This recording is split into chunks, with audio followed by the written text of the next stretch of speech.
Salut à tous et bienvenue sur Petite Voix du Monde.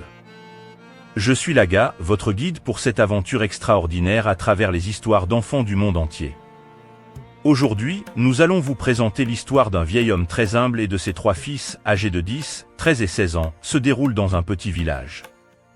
Ils vivaient tous ensemble dans une maison modeste.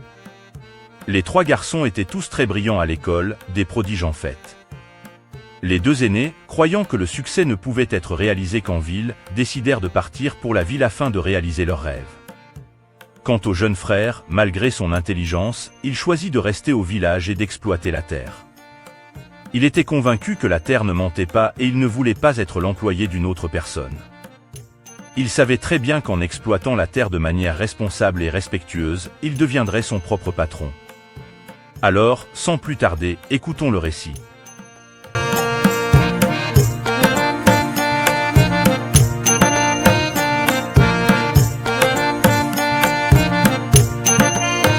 Il était une fois, dans un village paisible niché entre des collines verdoyantes, un vieil homme nommé Simon et ses trois fils, Lucas, Mathieu et Benoît. La famille vivait dans une maison modeste, mais ils étaient riches en amour, en sagesse et en intelligence. Les trois frères étaient des prodiges à l'école, excellents dans leurs études avec une passion et une détermination inébranlables. Alors que les années passaient, les garçons grandissaient et leurs rêves se dessinaient. Cependant, un dilemme se posa dans la famille. Les deux aînés, Lucas et Mathieu, croyaient que la clé du succès résidait dans les lumières de la ville, dans les bureaux éclatants et les opportunités apparemment infinies. Convaincus que la réussite ne pouvait se concrétiser qu'au-delà des horizons de leur village, ils décidèrent de partir en ville pour poursuivre leurs rêves professionnels. Benoît, le plus jeune des trois, avait une vision différente. Il avait grandi en observant son père travailler la terre avec soin et respect.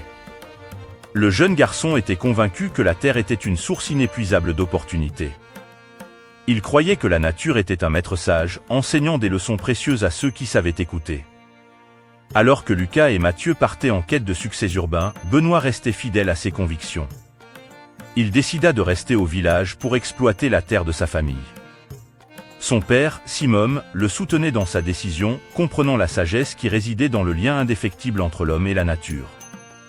Les années passèrent et les chemins des trois frères se dessinèrent de manière distincte. Lucas et Mathieu, malgré leur succès dans la ville, ressentaient un vide, une déconnexion avec leurs racines. Les défis de la vie urbaine les avaient éloignés des valeurs simples mais profondes de leur jeunesse. Pendant ce temps, Benoît transformait la modeste exploitation de terre en une entreprise florissante. Il appliquait les enseignements de son père, utilisant des pratiques agricoles durables et respectueuses de l'environnement. Sa petite parcelle de terre devint une source de fierté pour le village, fournissant des fruits et des légumes sains.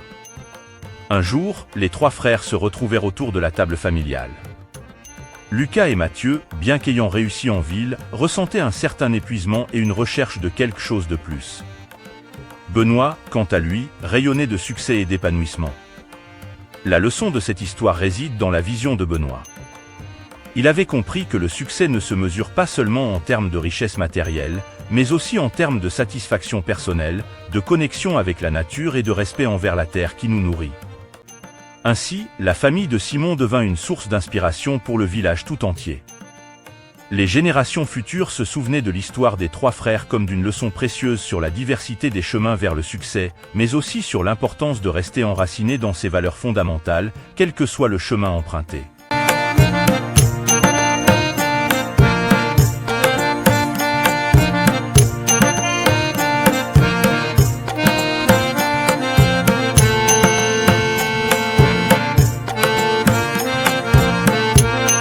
Merci de nous avoir rejoints dans ce voyage extraordinaire à travers les histoires merveilleuses des enfants du monde entier sur Petite Voix du Monde.